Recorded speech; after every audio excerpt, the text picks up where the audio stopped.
आप सही भक्तों को राधे राधे। तो आज हम सही भक्तों के लिए इस वीडियो के माध्यम से, इस चैनल के माध्यम से एक अद्भुत जानकारी बताने वाले, एक अद्भुत विधि बताने वाले। यदि कोई भक्तजन इस वीडियो को देख रहे हैं तो संपूर्ण देखें, अच्छी तरह से सुने इसको, और जो भी विधि बता रहे हैं आप उसी विधि अनुसार इस प्रयोग को करें। ऐसा करने से आपके जीवन में जो भी इच्छाएं, सभी इच्छाएं शीघ्र पूर्ण होने लगेंगी। या एक तरह से हम ये भी कह सकते हैं, यह इच्छा शक्ति का उपाय है। जो भी आपकी इच्छाएं शीघ्र पूर्ण होने लगेंगी। धन की समस्या, कारोबार की समस्या तो आपके जीवन में कभी आएगी नहीं। आप ये भूल जाएंगे कि धन की कमी क्या होती है या समस्याएं क्या होती हैं। जैसा कि हमने काफ़ी समय पहले एक आप सभी के साथ वीडियो लेकर आए थे, उसमें हमने आपको बताया था, यदि पूजा करते समय आपके नारियल के अंदर फूल आ जाता है, नारियल उपजने लगता है, तो उसका आपने क्या करना है। और वैसे भी आप सभी जानते हैं, हमारे सनातन धर्म के अंदर प्रत्येक पूजा में नारियल का हम इस्तेमाल करते हैं। नारियल को हम पूजा में लेते हैं, चाहे माता रानी के पावन पवित्र दिन हो, नवरात्रि हो, उसमें भी हम नारियल का प्रयोग करते हैं। माता को नारियल की भेंट भी दी जाती है। हम कलश स्थापना करते हैं, उस पर भी हम नारियल रखते हैं। गृह प्रवेश करते हैं, उसमें भी हम नारियल रखते हैं। या किसी चीज़ का हम उद्घाटन करते हैं तो वहाँ भी हम नारियल की भेंट देते हैं, नारियल की बलि देते हैं। तो इसलिए हमारे सनातन धर्म में नारियल का अद्भुत प्रयोग बताया गया है। हमारी पूजा में नारियल हम अवश्य इस्तेमाल करते हैं। तो जैसा कि हमने वह वीडियो डाली थी, सभी भक्तों ने देखी है। मुझे बड़ा हर्ष है कि आप सभी को वह वीडियो बहुत अच्छी लगी। हजारों लोगों के कमेंट्स हमारे वीडियो के द्वारा आए हुए हैं, और जहाँ तक है मैंने सभी के आपको जवाब दिए हैं।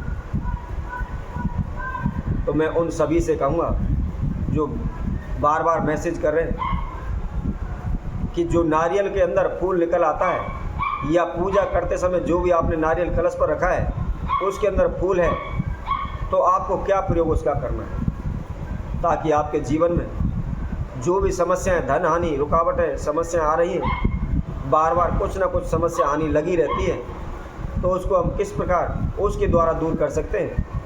या नारियल में जो फूल निकला हुआ है हम उसका क्या करें।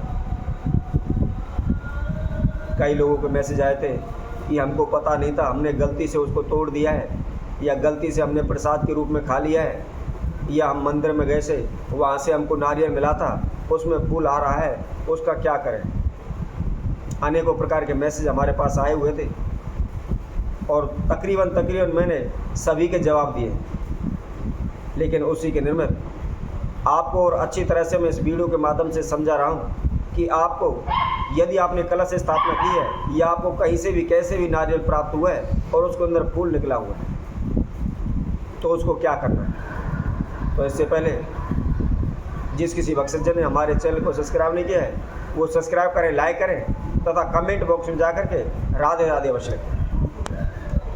तो जैसा कि हम आपको नारियल के फूल के बारे में जानकारी दे रहे थे,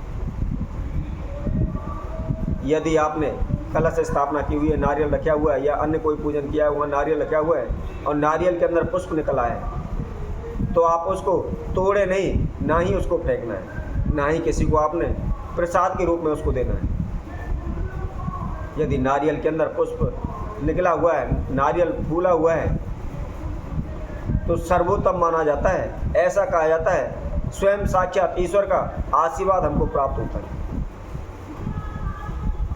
अब आप उसको लेकर के, यदि आपके घर के अंदर, या आपका कोई खेत है, या आपका कोई ज़मीन प्लॉट खाली पड़ा हुआ है, उसके अंदर आप उस नारियल को बो दें, यानी ज़मीन के अंदर गाड़ दें। यदि ऐसा नहीं है तो कहीं भी आपके जो भी नज़दीकी तीर्थ हो, उस तीर्थ पर भी आप उसको ज़मीन के अंदर गाड़ सकते हैं।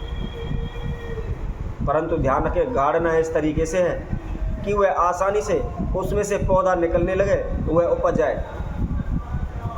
आगे धीरे धीरे करके जैसे वह पौधा बड़ा होता है तो वहाँ किसी प्रकार का हानि नुकसान ना हो या पौधे को कोई नुकसान ना हो। अब आपको क्या करना है, जैसे ही आप उस पौधे को, उस नारियल को ज़मीन के अंदर गाड़ देते हैं, लगा देते हैं, तो उसके साथ साथ अपने 7 गोमती चक्र लेने और एक सफ़ेद प्लेन कागज़ लेना है। प्लेन कागज़ पर अपनी हल्दी के द्वारा जो आपकी बाधाएं समस्याएं हैं उनको लिख दें।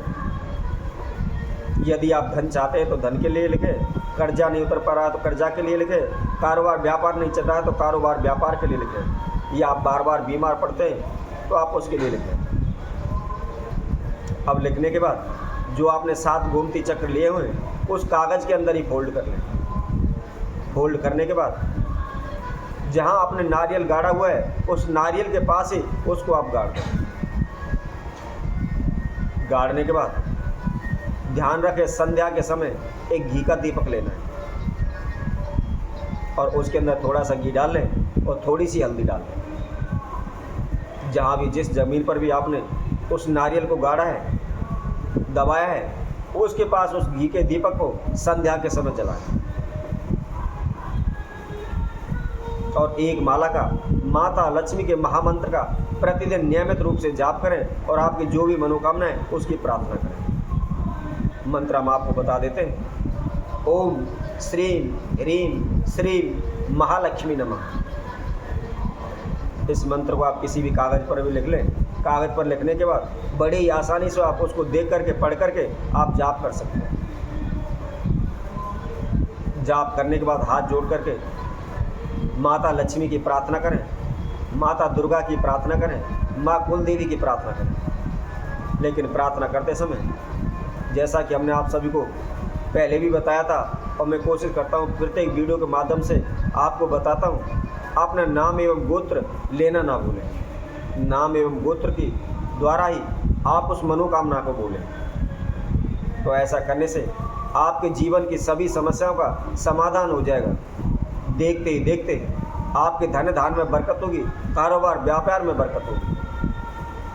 तो इसी तरह हम आप सभी भक्तों के लिए और नई वीडियो के माध्यम से नए उपाय के साथ आप सभी के समक्ष उपस्थित होंगे। तब तक के लिए सभी भक्तों को इस सुंदर ज्योतिष चैनल तरफ से सभी को राधे राधे।